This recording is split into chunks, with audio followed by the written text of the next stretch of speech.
Questions in the class, ठीक है।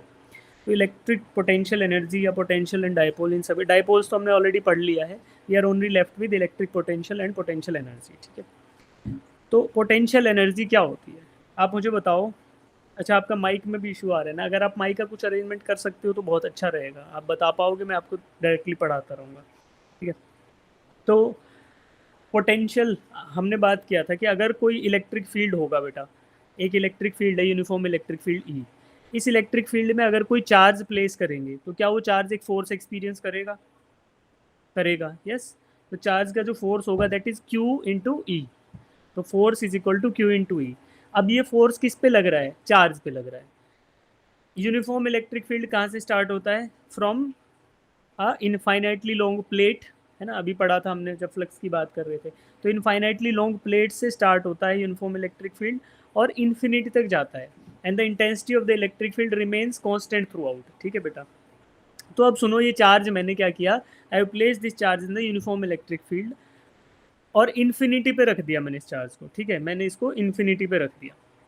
तो इन्फिनिटी पे रखे हुए चार्ज पर पोटेंशियल होगा जीरो। ये हम मानते हैं कि electric potential when the charge is at infinite distance, तो पोटेंशियल की वैल्यू क्या होगी बेटा? जीरो होगी।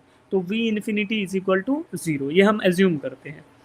अब मैं इस इन्फिनिटी पे रखे हुए चार्ज को ये पॉजिटिव सोर्स चार्ज के नज़दीक लेके आऊँगा, तो क्या एक रिपल्सिव फोर्स रहेगा इन दोनों के बीच में? भाई टेस्ट चार्जेज है पॉजिटिव चार्ज, और ये पॉजिटिव सोर्स के पास लेके आऊँगा मैं इन्फिनिटी से पकड़ के, तो इनमें कुछ ना कुछ फोर्स ऑफ रिपल्शन रहेगा। उस रिपल्सिव फोर्स के अगेंस्ट मुझे वर्क करना पड़ेगा। If I try to bring this charge from infinity to some closer distance, let's say r दूरी पर मैं अगर इस चार्ज को लेके आता हूँ फ्रॉम इन्फिनिटी, तो मुझे इन्फिनिटी से आर तक लाने में कुछ वर्क डन करना पड़ेगा बेटा, ठीक है। तो कुछ वर्क डन करना पड़ेगा, और वो वर्क डन कौन करेगा? मैं करूंगा with the help of some external agency. अब ये वर्क डन है, ये वर्क डन क्या हो जाएगा? This work done will be stored in terms of potential energy, ठीक है। जैसे हम स्प्रिंग की बात कर रहे थे, तो स्प्रिंग को जब हम कंप्रेस करते हैं तो work done in compressing the spring is stored in terms of potential energy of the spring, yes. अब potential energy of the spring के अंदर ये वर्क डन स्टोर हो जाएगा। तो वर्क डन सिमिलरली, जैसे कि स्प्रिंग फोर्स एक कंजर्वेटिव फोर्स हमने अज्यूम किया था, ग्रेविटेशनल फोर्स को हमने कंजर्वेटिव फोर्स अज्यूम किया था, तो इलेक्ट्रोस्टैटिक फोर्स भी क्या था उस टाइम डिस्कशन में कि it is a conservative force. तो work done against a conservative force is stored in terms of potential energy of the system, right. तो अब क्या होगा, जब मैं बाहर से इस चार्ज को इन्फिनिटी से पकड़ के अपने हाथ से इसको लेके आऊंगा पॉजिटिव चार्ज के नज़दीक, तो एक रिपल्सिव फोर्स होगा जिसको हम कूलाम्बिक फोर्स बोल रहे हैं, उसके अगेंस्ट मैं वर्क डन कर रहा हूँ। That work done is stored in terms of potential energy of the charges, और उसी को क्या कहते हैं? Potential energy, electrostatic potential energy, ठीक है बेटा। तो work done in bringing a charge placed at infinity to a distance R is called as potential energy, और negative of this potential energy is the work done, है ना। तो negative of the this potential energy the work done by external agency, ठीक है। तो work W क्या है यहाँ पे? Work done by external force. तो पोटेंशियल एनर्जी को हम किस तरीके से लिख सकते हैं बेटा?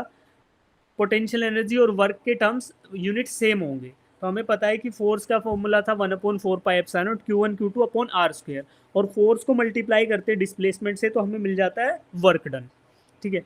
तो हमें पोटेंशियल एनर्जी क्या मिलेगी बेटा? 1/4πε0 Q1 Q2 अपॉन आर, है ना। आर स्क्वायर था, आर से मल्टीप्लाई किया तो न्यूमरेटर और डिनोमिनेटर में से आर कट गया तो नीचे बच गया आर, ठीक है। तो दिस इज पोटेंशियल एनर्जी का फॉर्मूला।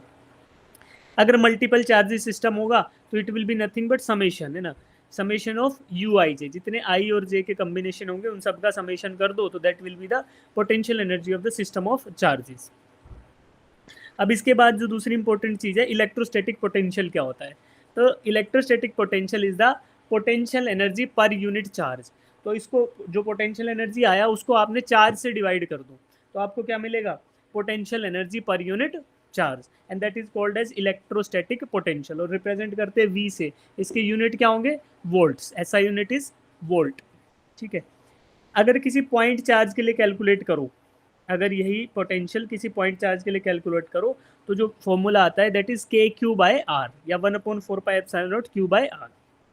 अब देखो कुछ चीज़ें लिख लो, ये फॉर्मूला लिख लो बेटा, electrostatic potential V is equal to integration of work done from infinity to r, यानी we are bringing the object from positive infinity to some closer distance r. तो integration of work done when we are bringing the charge from infinity to r, it is also equal to f dot dr, क्योंकि work done क्या होता है f dot dr, और यही किसके बराबर होगा माइनस e dot dr, है ना. तो ये पूरा फॉर्मूला लिख लो, this is the formula for electrostatic potential. लिख लिया? Yes sir. ठीक. अब पॉइंट चार्ज के लिए अगर मैं फॉर्मूला करूँ, चलो उससे पहले एक चीज़ ये देखो भाई, कंजर्वेटिव फोर्स में, कंजर्वेटिव फोर्स फील्ड जो होता है वहाँ पे work done depends only upon initial and final position, right. तो इनिशियल और फाइनल पोजीशन आपको दिखाई दे रहे हैं, वर्क डन केवल ए और बी पर डिपेंड करेगा. कोई सा भी पाथ आप फॉलो करो 1 2 3 4. तो पोटेंशियल की जब बात करेंगे तो पोटेंशियल डिफरेंस या work done from A to B is same, because work done in taking a charge from A to B, no matter what path you follow, work done same रहेगा. और ठीक उसी तरीके से अगर इन दोनों पॉइंट के बीच में पोटेंशियल के डिफरेंस की बात करोगे तो पोटेंशियल का डिफरेंस भी बेटा सेम रहेगा, क्योंकि फोर्स फील्ड जो है वो क्या है, कंजर्वेटिव है. तो इसी तरीके से जब इन्फिनिटी से आप चार्ज को लेके आओगे, या तो सीधा सीधा ले आओ कोई टेंशन नहीं है, या फिर घुमाते फिराते हुए भी लेके आओगे, जैसे येलो कलर का जिगजैग पैटर्न है, ऐसे भी लेके आओगे तब भी आपका वर्क डन क्या रहेगा, सेम ही रहेगा. बस एक चीज़ का यहाँ पे ध्यान रखना है, since we are calculating potential energy, तो हम लोग ना काइनेटिक एनर्जी के चेंजेस को नेग्लेक्ट करते हैं. तो दैट मीन्स कि आप इस चार्ज को वेरी स्लोली लेके आओगे, इनफाइनाइटली स्लोली लेके आओगे, है ना.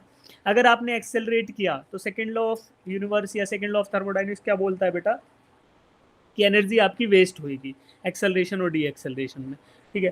तो अगर आप आइडियलिस्टिक कंडीशन लोगे तो उसका जो अजम्पशन है इन इक्वेशंस को डिराइव करने के लिए वो ये है कि इस चार्ज को आप इनफाइनाइटली स्लोली आप लेके आओगे without accelerating from infinity to point r. तो जो पोटेंशियल एनर्जी गेन होगा सिस्टम में वही कहलाएगा इलेक्ट्रोस्टैटिक पोटेंशियल एनर्जी, और वो वर्क डन के बराबर होगा बट अपोजिट नेचर का होगा. और potential energy per unit charge ही क्या कहलाता है, इलेक्ट्रोस्टैटिक पोटेंशियल. अगर पॉइंट चार्ज के लिए इलेक्ट्रोस्टैटिक पोटेंशियल हम कैलकुलेट करें तो हमें पता है एफ डॉट डी आर होता है. तो और पॉइंट पी पर जो चार्ज रखा वो यूनिट चार्ज है, यूनिट मैग्नीट्यूड का टेस्ट चार्ज है.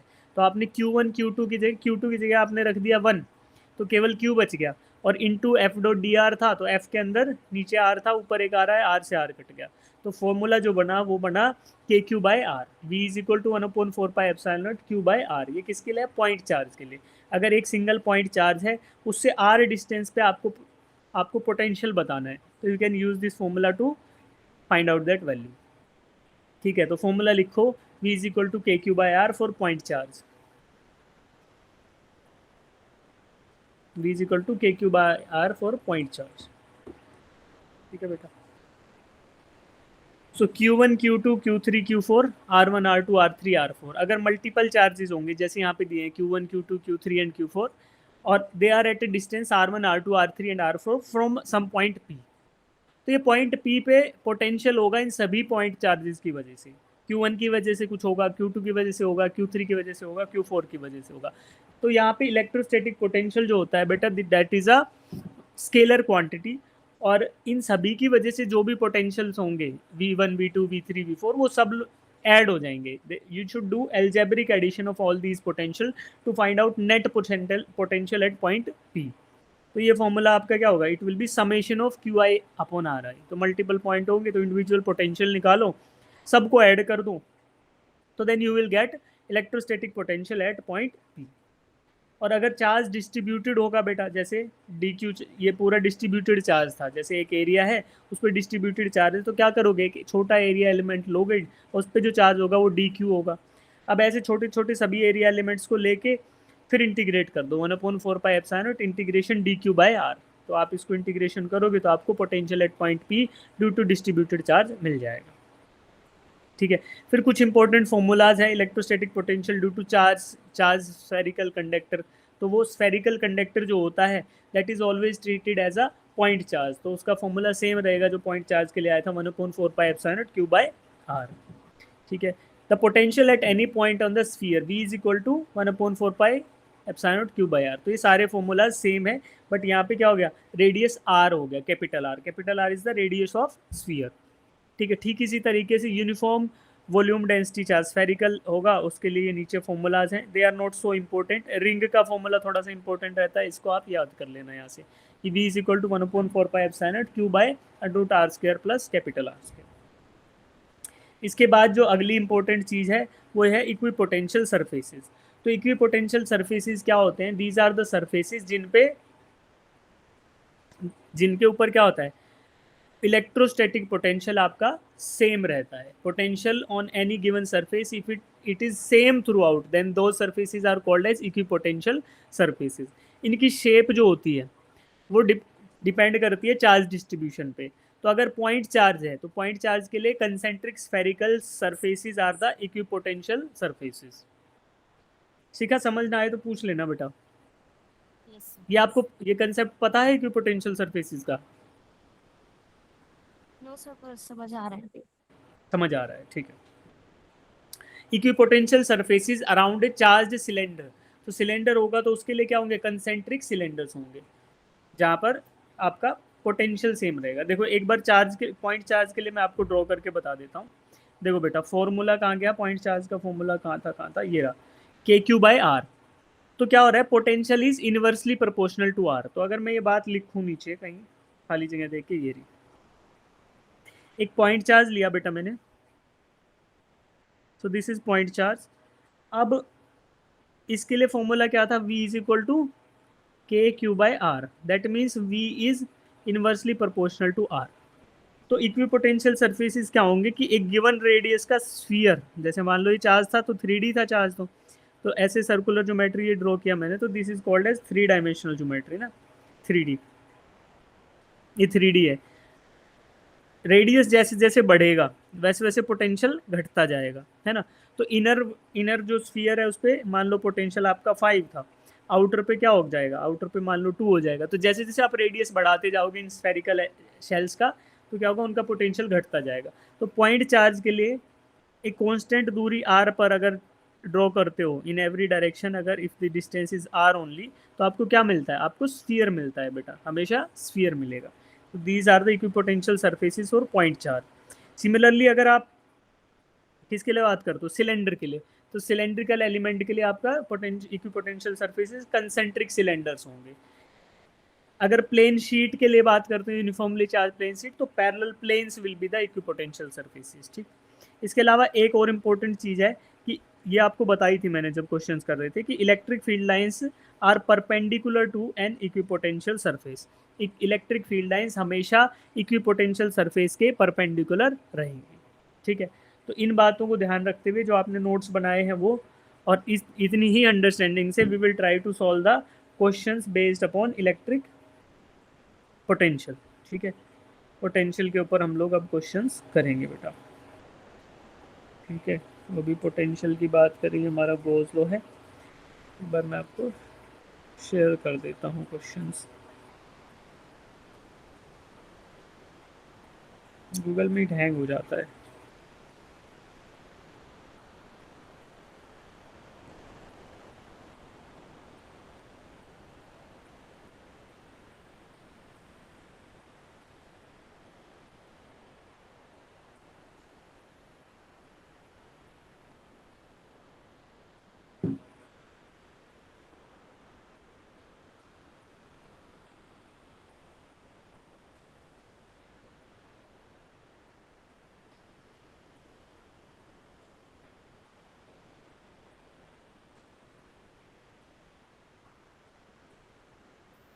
हीट हो गया है शायद टैब, इसलिए ऐसा हो रहा है क्या?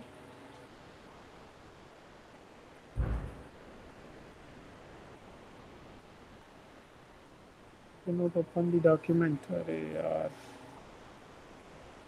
वाई।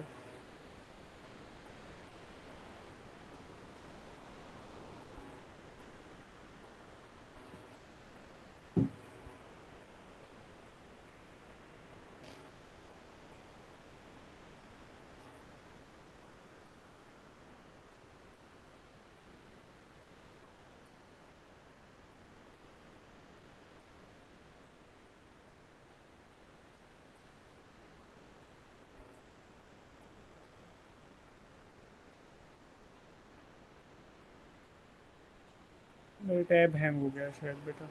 हाँ कुछ तो हुआ है इसमें।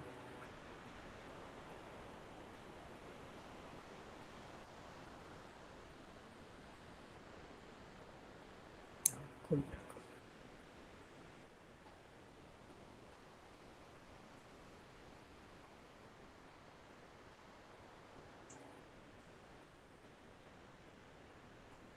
ठीक है, तो अब हम क्वेश्चंस करेंगे बेटा। जो कंसेप्ट हमने अभी सीखे उनके बेसिस पे क्वेश्चंस करेंगे, और क्वेश्चंस के साथ साथ आपको ये कंसेप्ट और अच्छे से समझ आ जाएगा। ठीक है, we will be trying to attempt 10 questions today. आप अच्छे से करते रहो फटाफट, जैसे ही आंसर आए बताना, मैं समझा दूंगा फिर।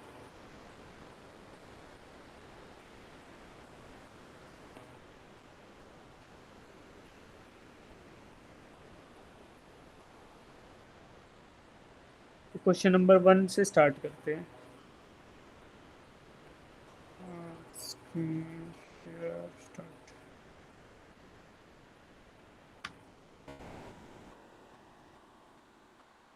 क्वेश्चन नंबर 1 से।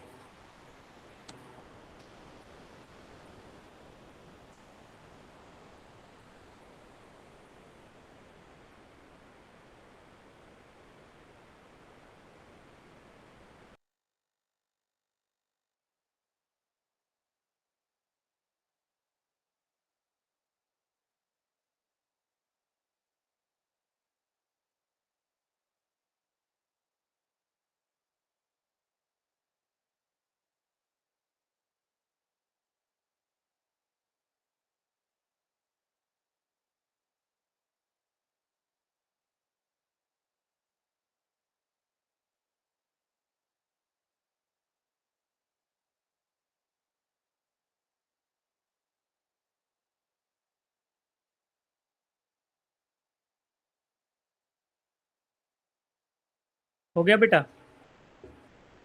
तो ऑप्शन बताओ। क्या? Option A. ऑप्शन ए नहीं, देखो इसको दूसरे तरीके से सोचेंगे। इसका राइट आंसर है बेटा ऑप्शन नंबर डी। कैसे? देखो, an object is charge with positive charge, the potential at that object will be. क्या पोटेंशियल किसी पॉइंट पे डिफाइन होता है या फिर वर्क डन से डिफाइन होता है? Work done. Work done in bringing that object from infinity to a given point, है ना? तो हम क्या बता सकते हैं कि अगर एक ऑब्जेक्ट है कहीं भी रखा है रेंडमली और उस पर पॉजिटिव चार्ज है, क्या हम बता सकते हैं कि भाई इस पे कितना पोटेंशियल होगा? नहीं बता सकते। हम एक एग्जैक्ट पोटेंशियल तो डिफाइन ही नहीं होता, हमेशा potential is defined in terms of difference between point A and B. अगर हम directly potential at a given point बता रहे हैं, इसका मतलब है कि इन्फिनिटी से उस चार्ज को लाने के लिए इस गिवन पॉइंट पे against some other, against the electric field of some other charge कितना वर्क डन करना पड़ा, तो उससे मुझे पोटेंशियल मिलता है। तो एक ऑब्जेक्ट पॉजिटिवली चार्ज है, तो ऑब्जेक्ट पॉजिटिवली चार्ज है, मैं बोल सकता हूँ कि चार्ज तो पॉजिटिव होगा, ठीक है, उस पर, लेकिन पोटेंशियल के बारे में मैं नहीं बोल सकता। यस बेटा। Yes sir. इसका एक एग्जांपल बताता हूँ। करंट इलेक्ट्रिसिटी हो गया आपका स्कूल में?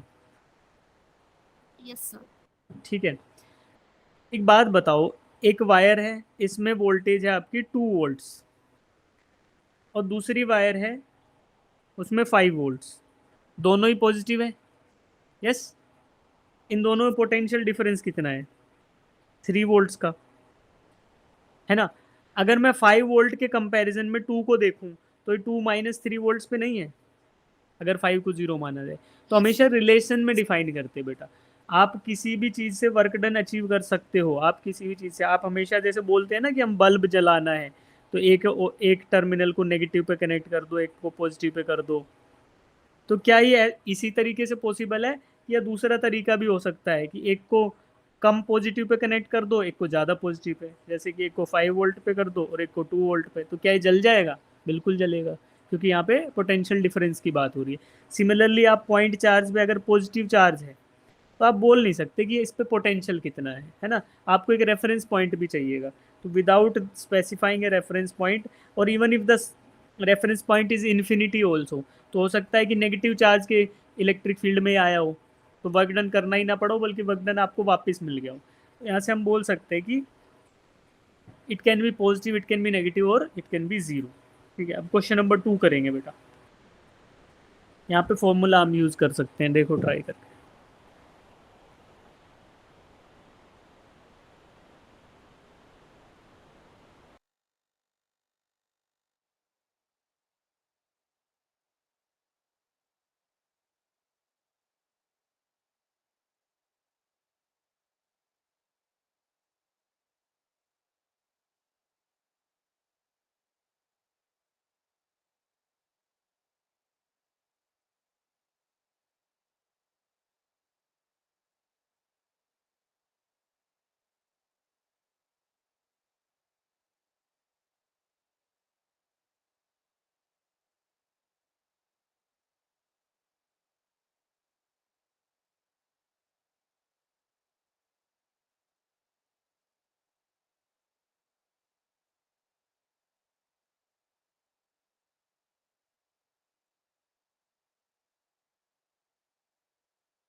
क्या आंसर आया बेटा? सर 0। 0 है ना। तो आपने क्या किया, 2 पॉइंट चार्जेस को रखा, एक सेकेंड, 2 पॉइंट चार्जेस दिए थे, एक है 0, A पर, एक 0, -A, तो एक एक्स एक्सिस के ऊपर है 0, A पर, और दूसरा एक्स एक्सिस के नीचे है 0, -A पर। पॉजिटिव चार्ज आपका ऊपर है और नेगेटिव नीचे है। अब आपको बताना है इलेक्ट्रिक पोटेंशियल एट ओरिजिन। तो ओरिजिन पर इलेक्ट्रिक पोटेंशियल आपको बताना है। अब फॉर्मूला क्या यूज करेंगे बेटा, KQ/R। तो दोनों की दूरी जो है, R की वैल्यू जो है वो A के बराबर है दोनों ही केसेस में, और चार्ज पे एक पॉजिटिव है और एक नेगेटिव है। तो अगर हम वी नेट निकालने लगे, V at origin is equal to, पहले पॉजिटिव की वजह से आएगा KQ/R, और नेगेटिव वजह से -KQ/R, यानी कि K इंटू -Q/R है ना, तो K -KQ/R, तो दोनों मिलकर क्या आएंगे, 0। तो option A is the right answer. ठीक है, शाबाश बेटा। क्वेश्चन नंबर 3 करो जी।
बेटा जैसे आंसर आएगा तो हैंड रेज कर लेना, और अगर नहीं भी आ रहा तो भी हैंड रेज कर लेना कि सर मैंने ट्राई कर लिया है सफिशिएंट, अब हैंड रेज कर लो, है ना।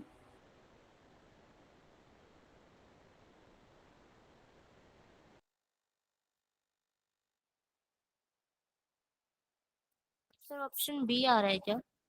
ऑप्शन बी, हाँ option B is the right answer बेटा, शाबाश। ठीक है,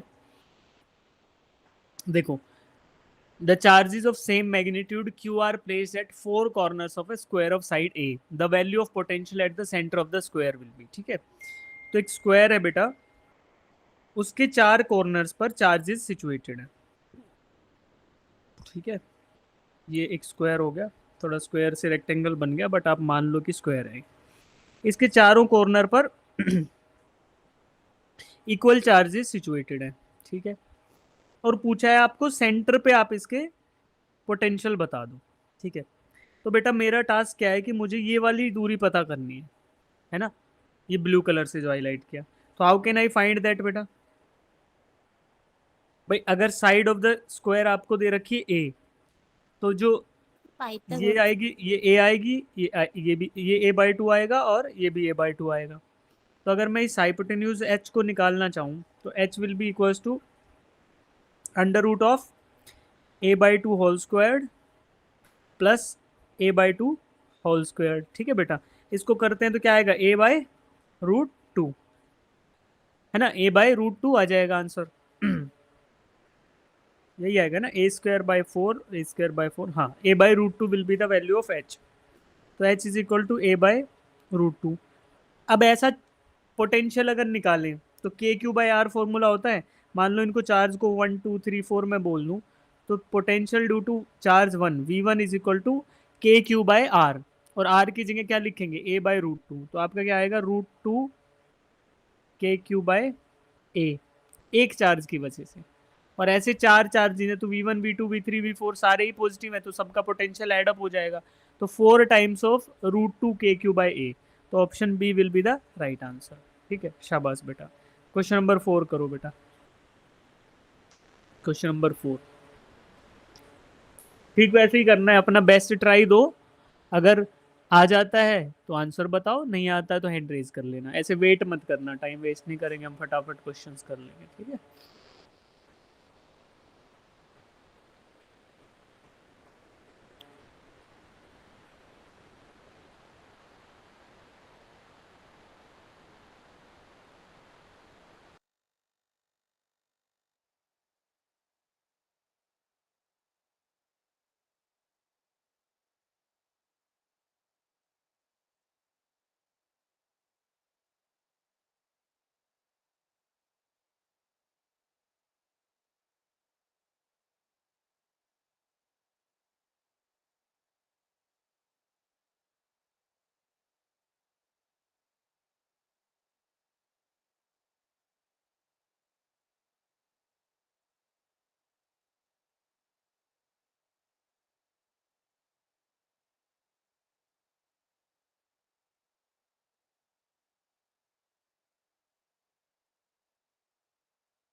आया आंसर शिखा?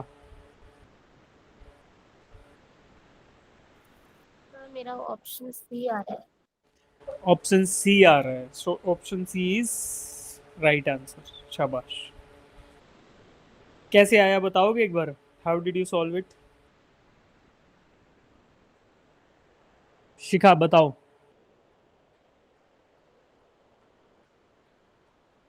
सर पहले तो ई की वैल्यू निकालिए, हाँ, और E one E two E three equal है। आपने कैलकुलेट किया कि बिना कैलकुलेट के ही बता दिया? तो बिना कैलकुलेट करे। है ना, बिना कैलकुलेट करे, क्योंकि पॉइंट चार्ज क्यू है।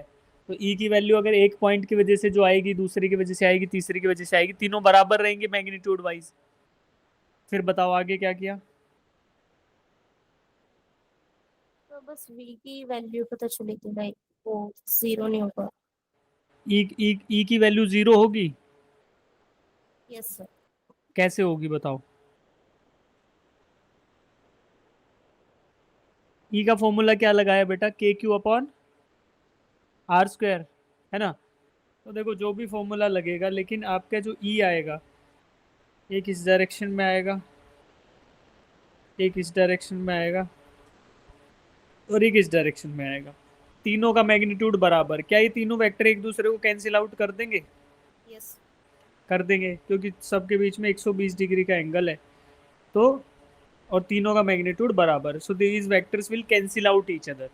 तो फिर इलेक्ट्रिक फील्ड कितना हो जाएगा? जीरो। तो option B and option D तो गए। अब बताओ पोटेंशियल, पोटेंशियल का फॉर्मूला होता है के क्यू अपॉन आर। तो तीनों चार्जेस की वजह से पोटेंशियल क्या हो जाएगा? एड अप हो जाएगा। तो फर्स्ट की वजह से के क्यू अपॉन आर, दूसरे की वजह से के क्यू अपॉन आर, तीसरे की वजह से भी के क्यू अपॉन आर। तो मैग्नीट्यूड क्या होगा? 3 k q upon R is equal to potential at O. तो that means v is not equal to zero, e is zero. तो option C is the right answer. शाबाश बेटा। चलो question number 5 करो।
तनिक से क्वेश्चन करना है बेटा।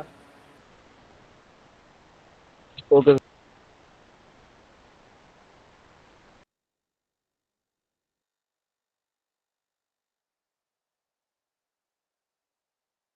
ठीक है, आ गया आंसर बेटा? यस सर, ऑप्शन बी आ रहा है। ऑप्शन बी आ रहा है। Yes sir. Option B is the right answer. शाबाश। तनिष्क आप भी कर लो।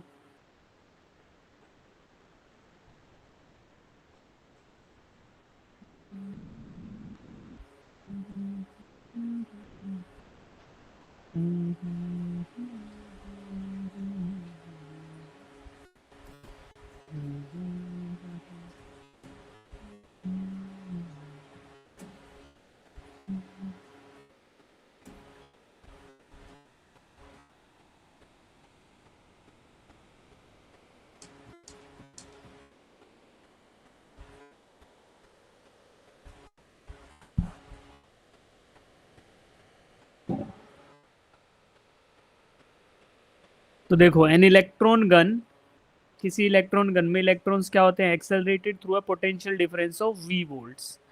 अब हमने बात क्या करी थी? इलेक्ट्रिक पोटेंशियल क्या होता है? Potential energy per unit charge. तो एनर्जी हमें निकालनी है, ठीक है बेटा, और एक्सेलरेट कर रहे हैं किसी गिवन पोटेंशियल से। तो एनर्जी के यूनिट्स क्या आएंगे? चार्ज इनटू वोल्टेज डिफरेंस, ठीक है, पोटेंशियल डिफरेंस। इलेक्ट्रॉन पे चार्ज दिया E और मास दिया m। तो क्या होगा? Due to this potential difference, जब ये चार्ज इस पोटेंशियल डिफरेंस को फील करेगा तो इट विल बी एक्सेलरेटेड। और एक्सेलरेशन से कौन सी एनर्जी बढ़ती है? Kinetic energy. तो हम लोग क्या करेंगे? E V is equal to E into V is equal to half M V square, ठीक है। तो ये आपको काइनेटिक एनर्जी बढ़ गई आपकी, किसकी? इलेक्ट्रॉन की। तो अब क्या करेंगे? अब हम यहाँ से स्मॉल वी निकालना हमें। Velocity is equal to 2 EV divided by m और उसका अंडर रूट। तो दैट मीन्स हमारा कौन सा ऑप्शन आया? Option number B is the right answer. ठीक है, समझ आया शिखा? तनिष्क, तनिष्क समझ आया? हाँ ठीक है, चलो। Yes sir. चलो अब शुरू करते हैं फिर से क्वेश्चन नंबर 1 से, स्टार्ट करो। क्वेश्चन नंबर 1 जैसे ही सॉल्व हो जाएगा हैंड रेज करना, फिर आगे बढ़ जाएंगे।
आया आंसर बेटा? Sir option A. Yes sir volt. Option क्या आया? ऑप्शन तनिष्क आपका क्या रीडिंग आया? Sir option A. Option A is the right answer. ठीक है, तो क्या दिया है? Force of 3000 newton is acting on a charge of 3 coulombs. तो इलेक्ट्रिक फील्ड इंटेंसिटी क्या आएगी बेटा? E is equal to force divided by charge. तो 3000 डिवाइडेड बाय 3, तो क्या आया? 1000 न्यूटन पर कूलम, राइट। अब देखो, the potential difference between two points at a distance of 1 centimetre. तो आपको v is equal to E dot D R होता है ना? तो v इंटू ई आपको दे दिया 1000, और डी आर क्या है? Change from point A to B, difference जो होता है वो क्या है? 1 सेंटीमीटर। तो डी आर की वैल्यू 1 सेंटीमीटर इंटू 10⁻²। तो इसको सॉल्व करोगे तो 10 वोल्ट्स आएगा। 10 volts is the right answer. ठीक है बेटा, क्वेश्चन नंबर 2 पे लग जाओ। क्वेश्चन नंबर 2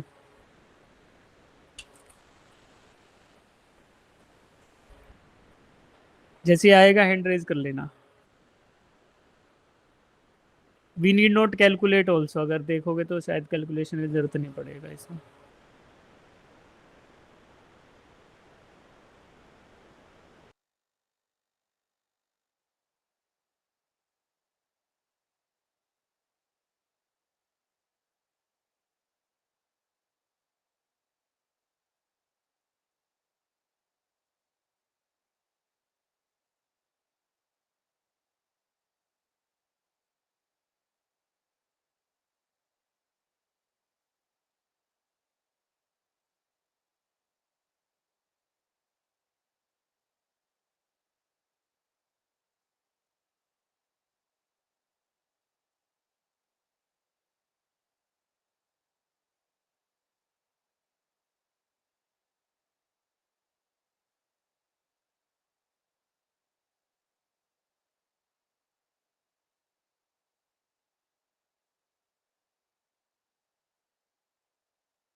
अरे नहीं हुआ क्या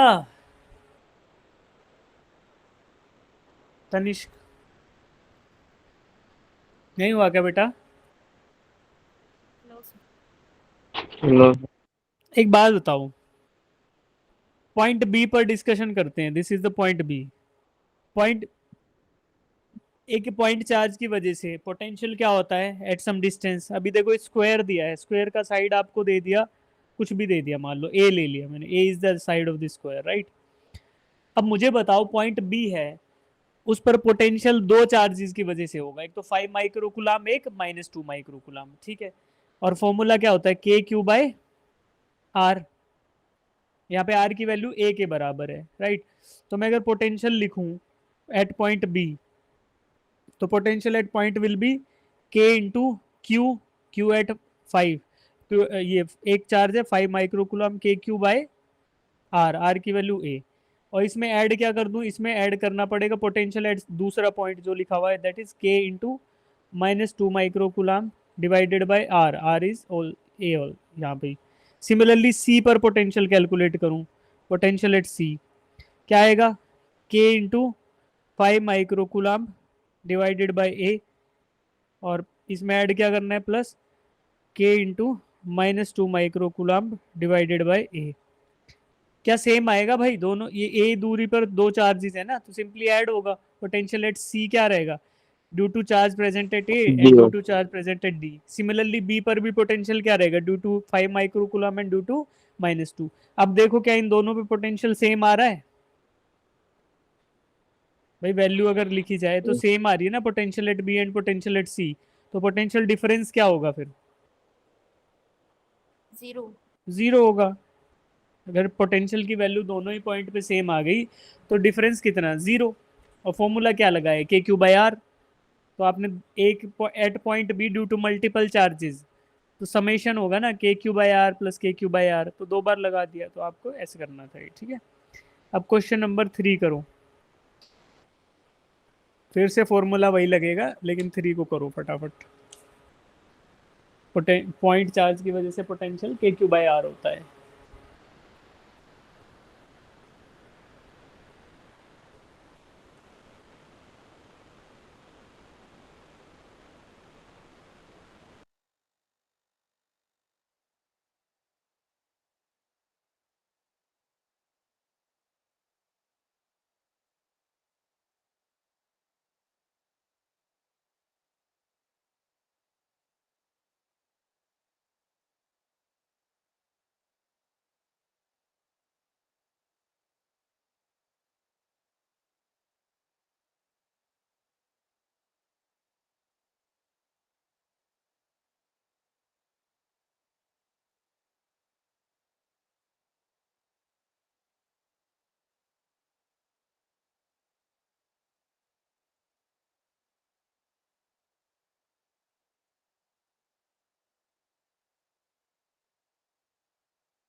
तनिष्क हो गया?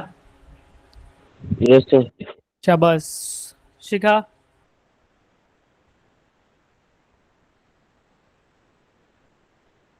शिखा को करने देते हैं पहले, फिर समझाएंगे बेटा।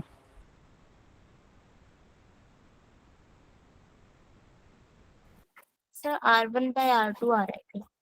Are Yes, one, sir. आपका भी ए आ रहा है, तो option A is the Yes, sir. Right answer. ठीक है, ए सही उत्तर है इसका भाई, शाबाश, बहुत अच्छा खुश कर दिया यार तुम लोगों ने आज मुझे, हैं। तो R1/R2 अपना आंसर आएगा, ठीक है। क्या बोल रहे हैं, potential difference between to isolated spheres is of radius this this the ratio of their charges is, ठीक है। पोटेंशियल डिफरेंस जीरो है, इसका मतलब क्या बोले बेटा, कि V1 is equal to V2, दोनों Yes, sir. पोटेंशियल बराबर रहेंगे, है ना। अब V1 V2 का फॉर्मूला क्या है, के Q1 upon R1 is equal to के Q2 अपॉन R2। और हमें क्या निकालना है, Q1/Q2। तो इसको सॉल्व करोगे तो क्या आएगा, Q1/Q2 is equal to R1/R2। ठीक है, K को काट लो और ये मैंने कैपिटल Q लिख देते हैं तो और अच्छा लगेगा ये। K Q1/R1 K Q2/R2। तो यहाँ से K कट जाएगा, Q1/Q2 will be equal to R1/R2। तो ऑप्शन है। क्वेश्चन नंबर 4 करो। An equipotential surface, an equipotential surface and a line of force किस एंगल पर इंटरसेक्ट करते हैं, 90। 80 डिग्री। 90 डिग्री है ना। तो ये हमने प्रॉपर्टीज ऑफ इक्विपोटेंशियल सरफेसेस में देखा था। ठीक है, ओके जी। क्वेश्चन नंबर 5, बहुत सही सवाल है, करो।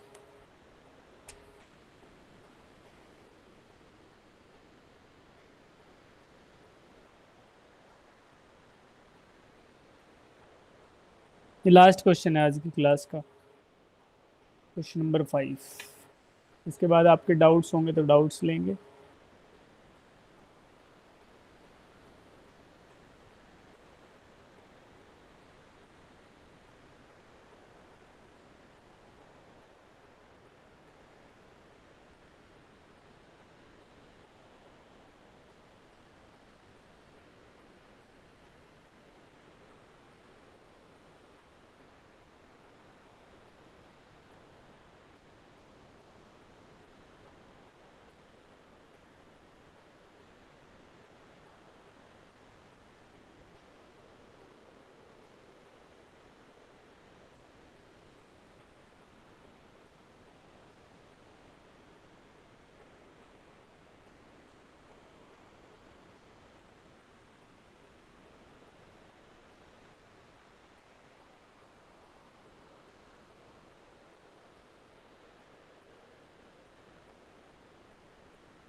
आ गया। तो 2.65 ऐसे कुछ क्या राउंड आ रहा है? कौन सा आ रहा है, which is the right answer? तो सी ऑप्शन सेट 2.65। शिखा आपका क्या आ रहा है बेटा? Sir option C. Option C आ रहा है। अच्छा, इसका आंसर तो यार मुझे भी याद नहीं है। Let's solve this thing. Two insulated plates are both uniformly charged in such a way that the potential difference between them is 20 volts. The plates are separated by D and can be treated as infinite।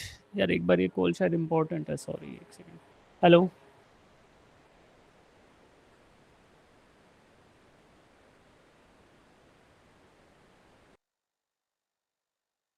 हाँ, मेरे number बच्चों ने पता नहीं कहाँ कहाँ दे दिए यार, बड़े शरारती बच्चे हैं। हाँ, कोई एनजीओ कॉल कर रहा है, कोई कोई कॉल कर रहा है, मैं परेशान हो गया हूँ। मैं इस फ़ोन पे कॉल की फैसिलिटी बंद करा देता हूँ, सही रहेगा। सुनो, टू इंसुलेटेड प्लेट्स, ठीक है बेटा, पोटेंशियल डिफरेंस बता दिया। The plates are separated by distance d, can be treated as infinitely large. आप मुझे एक चीज बताओ, इनफाइनाइटली लार्ज जो लिखा है, what does this mean? Treat the plate as infinitely large, इसका मतलब क्या है? हमें क्या ट्रीट करना है बेटा? An electron is release from rest on the inner, what is the speed when it hits the, बताओ। इनफाइनाइटली लार्ज प्लेट का मतलब क्या है? एग्जामिनर हमें बोलना चाह रहा है कि take the electric field to be a uniform electric field, है ना? इलेक्ट्रिक फील्ड को क्या करना है? यूनिफॉर्म इलेक्ट्रिक फील्ड लेके चलना है, समझ गए? इनफाइनाइटली लार्ज प्लेट कैसा इलेक्ट्रिक फील्ड बनाती है? यूनिफॉर्म इलेक्ट्रिक फील्ड, ठीक है। तो इसका मतलब कह रहा है कि फील्ड चेंज नहीं होगा, जैसे भी चार्ज मूव करते रहे फील्ड चेंज नहीं होगा, राइट। अब हमें क्या बताना है, व्हाट इज द स्पीड? तो इनिशियल स्पीड को अगर हम जीरो मान लें तो फिर से वही फॉर्मूला लगा दूं बेटा, EV is equal to half mv²। भाई ये फाइनल काइनेटिक एनर्जी है, इनिशियल जीरो थी तो सब्ट्रैक्ट कर लो, और इस v को डेल्टा v लिख लो। तो मैं डायरेक्टली v की जगह 20 वोल्ट सब्सटीट्यूट करूंगा, ठीक है बेटा। तो e की वैल्यू आई 1.6 इंटू 10⁻⁻19 इंटू वी आपको 20 वोल्ट दे रखा है। This should be equated to half into mass of electron, कितना दिया है? 9.11 इंटू 10⁻⁻31 और इंटू v², ठीक है। तो यहाँ से v सॉल्व करोगे तो v क्या आएगा? v is equal to under root of 2 into 40 into, देख लो 40 करना है, 40 इंटू 1.6 इंटू 10⁻⁻19 डिवाइडेड बाय, क्या बच गया? 9.11 इंटू 10⁻⁻31, ठीक है। ये हमारा आंसर आएगा। अब इसको सॉल्व कैसे करें जी? ऐसे करें, इसके डेसिमल्स को तो बाद में हटाएंगे, पहले इसको ऊपर ले जाते हैं। 31 और 19 का कितना बनेगा? इट विल बी 12, है ना? यस 12 आएगा ना बेटा? नहीं ना आएगा, हाँ 12 ही आएगा। तो this will come up as 12, और अंडर रूट में तो 6 आएगा, है ना? और तो ये आएगा 10⁻6 समथिंग, और बाकी 40 इंटू 1.5, 40 इंटू 1.6 करना है तो हमें, और divide by 9 point something divide करना है। तो लगभग आपका 80 से थोड़ी कम वैल्यू आएगी, है ना? 80 से थोड़ी सी कम, और उसका अंडर रूट, ठीक है। तो कितना होता है अंडर रूट 80 के आसपास? किसका अंडर रूट होता है? 9, 9 होता है ना? 9 से थोड़ी छोटी वैल्यू आनी चाहिए। और तो देखो कुछ आ रहा है, इसको सॉल्व करके कितना आंसर आ रहा है? यही किया आपने, कुछ और किया? एक बार चेक करते हैं यार, मैं कैलकुलेटर यूज़ कर लेता हूँ, क्योंकि अदरवाइज इसको सिंप्लीफाई करना थोड़ा सा टफ तो होगा। यही था। यही तो है, लेकिन एक बार एक चीज़ देख लेता हूँ, मैं शायद थोड़ा कंफ्यूज हो रहा हूँ बेटा कैलकुलेशन में इसका। -31 का तो 12 आएगा, तो आपका 40 इंटू 1.6 9.1, तो ऑप्शन सी आ रहा है इसका। सी सी तो नहीं आएगा। सी अगर आ सकता ना तो इसमें एक चीज़ मिसिंग है, फिर सी ऑप्शन आएगा तो ये 10⁻6 आएगा, फिर आएगा, हाँ सर यही है। है ना? क्योंकि टाइपिंग एरर है फिर इसमें, तब हमारा ऑप्शन सी ठीक है। फिर 2.65 10⁻6, ठीक है, तो ठीक है। इसलिए कन्फ्यूज़न है ये सारा, क्योंकि नहीं तो मैं सोच रहा था कि ऑप्शन ए सही है, क्योंकि 10⁻6 तो हमने निकाल लिया कि हाँ जी ये तो आएगा, और फिर उसके बाद हम लोगों को 40 इंटू 1.6 डिवाइडेड बाई 9.11 का अंडर रूट, इसका एस्टिमेटेड वैल्यू निकालना है। बेसिकली पूरा कैलकुलेशन नहीं करना होता ना, पेपर में भी पूरा करोगे तो पूरा टाइम चला जाएगा। तो अभी 40 इंटू 40 इंटू 1.6 और डिवाइडेड बाई 9.11 कर रहे हो, तो क्या करोगे? कर लो कुछ करके, 9 9 4 जा 36, लगभग आपका 4.4 के आसपास आएगा। 4.4 इंटू 1.6, तो उसको करके और अंडर रूट करोगे तो लगभग ये एस्टिमेटेड आपकी 2.65, मेरा 20 कुछ आ रहा था कि 20 की रेंज में आएगा, पर लेकिन इसमें पावर नहीं दे रखी। तो अब ये कैलकुलेशन हो गया कि यहाँ पे 6 आना चाहिए, और दिस इज़ 2.65, ठीक है। तो ऑप्शन सी आएगा बेटा। आगे आप सबका ठीक है। तो अब ये वाले नोट्स मैं शेयर कर दूंगा, कुछ होमवर्क के क्वेश्चन इसमें ऐड करके वो आपको शेयर कर दूंगा, ये पढ़ना, और ये आपको शॉर्ट नोट्स यहाँ से पढ़ना, जो इंपॉर्टेंट फॉर्मूलाज यहाँ हाईलाइट किए बेटा ये पढ़ लेना। तो इसके साथ ही आपका ये इलेक्ट्रोस्टैटिक्स का जो चैप्टर है उसका इंपॉर्टेंट पार्ट सारा ख़त्म हो गया है। अब अगर रिवीजन क्लास हमारी लगेगी बिफोर द टेस्ट, तो मैं उसमें क्या करूँगा, वी विल टेक 1.5 घंटे की रिवीजन क्लास करेंगे बेटा, ठीक है। और 1.5 घंटे में हम लोग ट्राई करेंगे 20 से 25 क्वेश्चन करने का, ठीक है। तो 20 से 25 क्वेश्चन के लिए तैयार रहना। जितने नोट्स दिए आपको सारे पढ़ना, ये पोटेंशियल क्वेश्चंस करना, और ये इलेक्ट्रिक पोटेंशियल के इसमें कुछ और एक्स्ट्रा क्वेश्चंस ऐड करके आपको शेयर करूँगा, वो सारे अटेम्प्ट कर लेना, ठीक है। फिर बचा हुआ जो बचेगा उसमें 25 क्वेश्चन मैं सेलेक्ट करके लाऊंगा, 20 से 25 क्वेश्चन, 25 ले आऊँगा, जितने हो जाएंगे उतना बढ़िया, ठीक है। फिर आप लोग बिंदास टेस्ट देना अपना जब इलेक्ट्रोस्टैटिक्स का होगा, तो इससे एक फाउंडेशन आपका मजबूत हो जाएगा। और अगले चैप्टर आसान है, इलेक्ट्रो, ये आपका जो करंट इलेक्ट्रिसिटी है ये सब है, ये सब फार्मूला बाजी है, उसमें कुछ नहीं है। और उसमें सिर्फ करंट निकाल दो, रेजिस्टेंस निकाल दो, ये कर दो वो कर दो, बहुत ईजी चैप्टर है, ठीक है। तो धीरे धीरे अब हम इलेक्ट्रिक मैग्नेटिज्म में जाके थोड़ा सा मजबूती आएगी, अदरवाइज कैपेसिटर वगैरह ये सब बच्चों का खेल है। सब कैपेसिटर हो गया, रजिस्टर हो गया, current electricity, they are very easy chapters, ठीक है। इलेक्ट्रोस्टैटिक्स अगर आपको ठीक ठाक समझ आया है कि चार्ज का फ्लो क्या होता है, इलेक्ट्रॉन्स कैसे मूव करते हैं, इस सारी बातें कर कुरा के आपको अगर सब कुछ ठीक से समझ आया, तो दैट मीन्स अब we are having good foundations to understand other topics of magnetism and electronics, है ना। इलेक्ट्रिकल एंड मैग्नेटिज्म जो भी पार्ट आपका रहेगा उन सब में आपको अब अच्छे से समझ आएगा, ठीक है। अब अगर अब आपको कुछ डाउट्स हैं तो डाउट्स आप पूछ लो, डाउट्स नहीं है तो बेटा क्लास ख़त्म हो गई है, आपने जल्दी जल्दी न्यूमेरिकल कर लिए, तो अब हमने जल्दी निपट गया हमारा काम, ठीक है।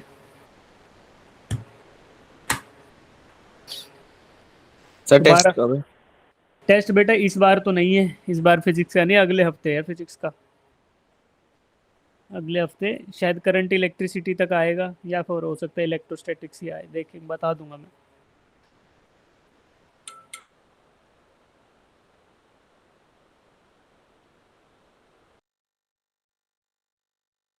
तक के लिए अगर डाउट्स हैं तो रुक जाओ, नहीं तो यू वी कैन